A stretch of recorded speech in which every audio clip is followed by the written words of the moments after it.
New at 6, 39 years behind bars for a crime he did not commit. 39 years in prison. Spent 39 years in prison. 39 years. Elmer Daniels. Elmer Daniels. Elmer Daniels. Elmer Daniels. Elmer Daniels. On May 22nd of 1980, he was convicted of first-degree rape and sentenced to life in prison. Elmer was just 18 years old.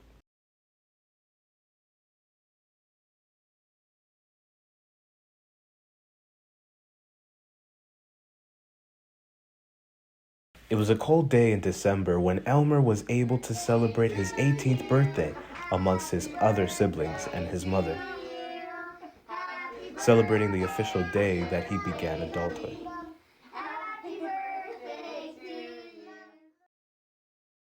January 15th, 1980 was Martin Luther King Day, and there was no school that day. Kids were outside, hanging out, enjoying their day off. Later that evening, he decided to go play basketball at the LACC with his friends, as he had done many times before. Little did he know that at the same time he was hanging out with his friends, just 1 mile away, a crime was being committed.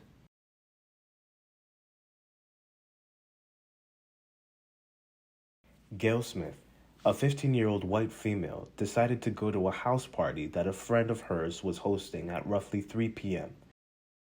This party was full of teenagers, music playing loudly, and plenty of alcohol. Being drunk, Gail met a boy, a 15-year-old white male named Kevin Cantrell. Gail and Kevin hit it off at the party and decided to leave the party together around 5 p.m. The two of them made a stop at the local Getty gas station, where Gail made a phone call to her mother using the phone inside the store, while Kevin used the restroom. After making that phone call, the pair walked to the railroad on Lovering Avenue and Agostina cutoff. According to this statement Gail left with the police, she and Kevin sat down on the railroad tracks before continuing to walk along the tracks together. The two were approached by a black male wearing a green army jacket and tan pants. He introduced himself as Jake Johnson, stating that he was the railroad security guard and was trying to catch people stealing things. To which Cantrell ran off, leaving Smith with the man alone. The man grabbed her around the neck, choking her, forcing her to the ground where she would be raped. 911 was called. Detective Howell and Detective Charles W. Isham were dispatched at 5:46 p.m. They arrived at 18 and 32 Lovering Avenue in less than 2 minutes. Photographs of Smith's injuries were taken, and she would be sent to the hospital, examined, and treated.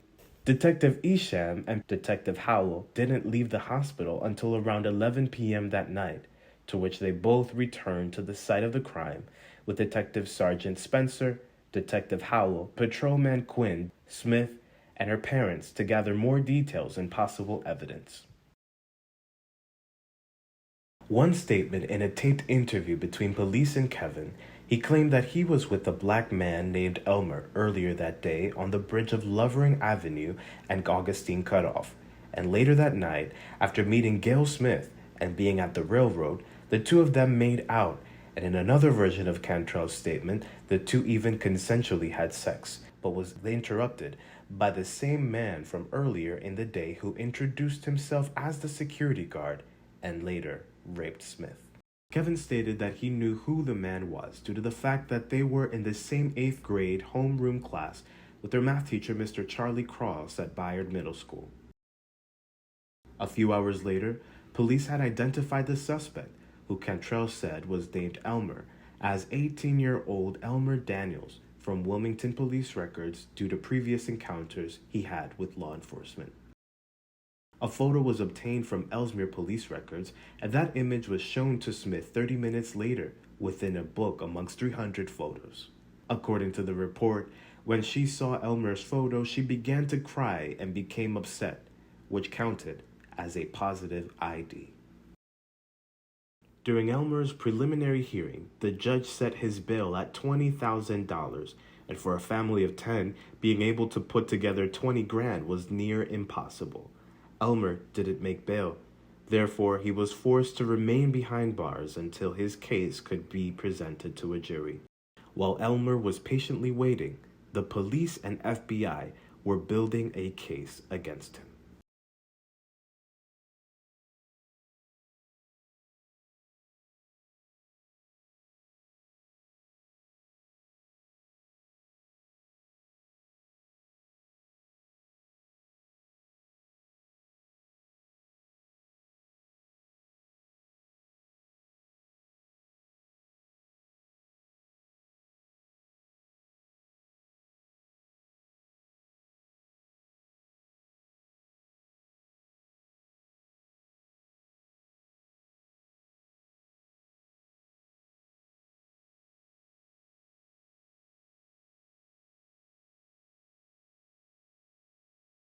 This evidence was sent off to the FBI to get examined for blood, semen, fingerprints, as well as hair and fiber. In the meantime, the defense discovered that Kevin's statement had flaws. In one statement, he had told police officers that he knew Elmer from 8th grade homeroom at Bayard Middle School. But that, in fact, was a lie. Elmer Daniels had never attended Bayard Middle School, let alone been in the same 8th grade class as Kevin Cantrell. Elmer is 3 years older than him and would have been in high school when Kevin was in 8th grade. We know this thanks to the school transcripts Elmer's mother provided his defense attorneys. Given the number of times and flaws in Kevin's ever-changing story, he was proving to be an unreliable source. However, he somehow was still deemed a witness and was reliable enough for the prosecution to allow him to testify in court. When the results of the FBI examinations returned, they all returned negative, showing nothing of value. But only one came back with positive results: hair and fibers.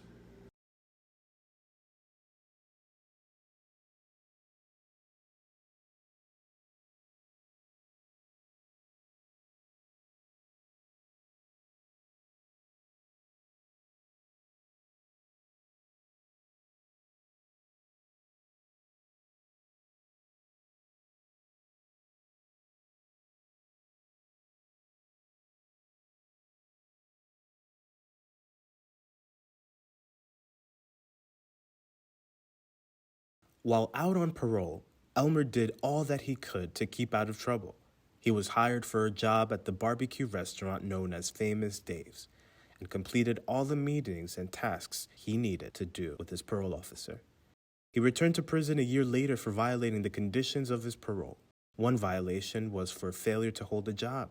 He was fired from the Famous Dave's restaurant after a police officer told the management that he would tell patrons that a sex offender worked there, to which the restaurant management fired him to avoid losing customers. The second violation was for his failure to complete a required sex offender therapy program. Daniels refused to admit his guilt, which was necessary for completion. Both of these violations resulted in his return to prison.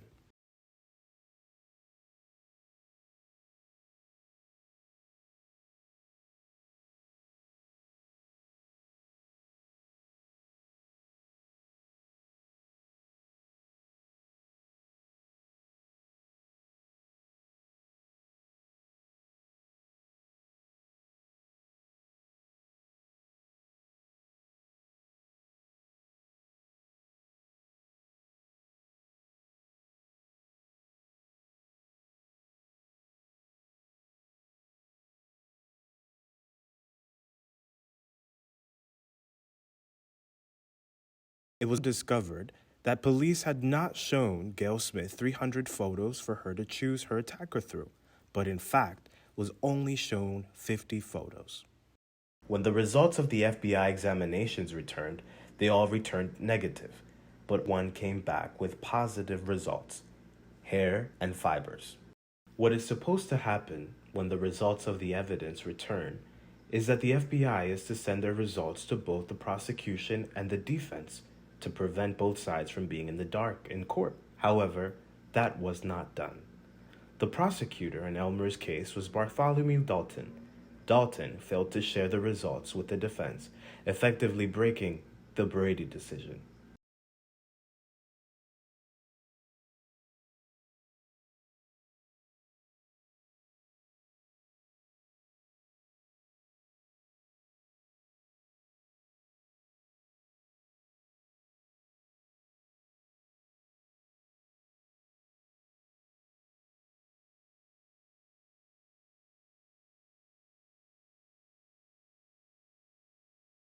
The hair and fiber evidence that returned positive was examined by FBI agent Michael P. Malone.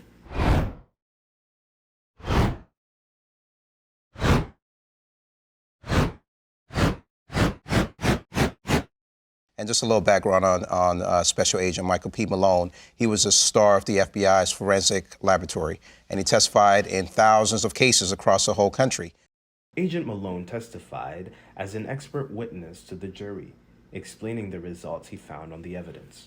Malone told the jury that with the science at the time, they were able to tell the difference between animal and human hair, the race of the individual that a hair belonged to, what part of the body the hair originated from, how the hair was severed from the head or body, if the hair was removed naturally or by force, and or if the hair was dyed, bleached, had unusual characteristics or diseases. And in Mr. Daniels' case, he said that there was a double match, as you indicated. Right, so the victim's hair is on the perpetrator's hair is on the victim, and that sort of is like completely conclusive if you're a jury. Even to this day, without the use of DNA, you can't tell the difference between any two pieces of hair. In fact, there have been cases where people can't tell the difference between animal hair and human hair. So it's certainly not a reliable science to make identification. So Michael P. Malone testified that it was a double match, and you can imagine how harmful that was to Mr. Daniels' case, because you have a reputable, supposedly reputable FBI examiner testifying that there was a double match, which was back then equivalent to fingerprint or DNA identification. But let's take a closer look at the evidence that the FBI agent Malone used to test in this case. According to the description, Smith told police that her attacker was wearing a green army jacket and tan pants. At the bottom of this file, the police list what items were seized from Daniel's household as evidence. Unfortunately, what is not mentioned in the report is how the detective on duty placed the evidence on multiple surfaces before bagging the clothing, resulting in possible cross-contamination. In addition to the contamination, the army field jacket that the police seized from the second-floor bedroom was in fact not the bedroom of Elmer Daniels, but of his two younger brothers, Timothy and Anthony Burley. In fact, on the tag of the jacket, the name Burley was written in marker. After discovering all the flaws in the case and the wrongdoings of multiple personnel, Emeka was able to get Elmer exonerated.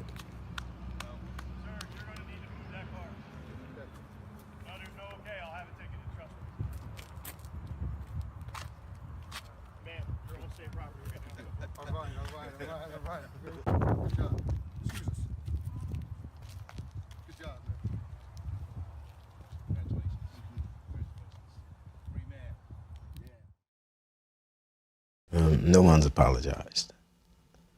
Haven't heard,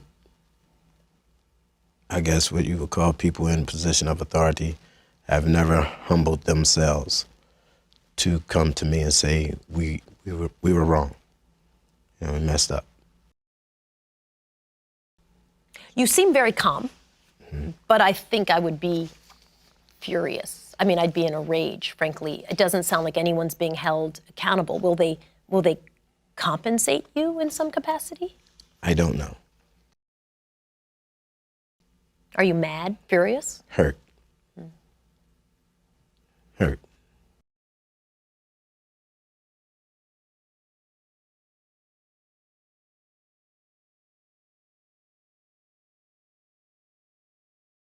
And the FBI, in conjunction with the U.S. Department of Justice, wrote to the Attorney General of Delaware stating that they admit, in this case, the agent testified beyond the means of science. In layman's terms, the agent lied in Mr. Daniels' case. It wasn't just Michael P. Malone.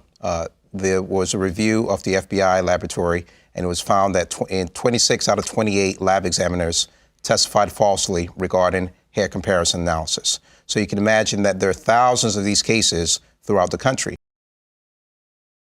It took me a long time to grasp exactly what was happening. Years. It takes a lot of strength to hold on to hate. Don't take anything to let it go. I think my life is just beginning. Yeah.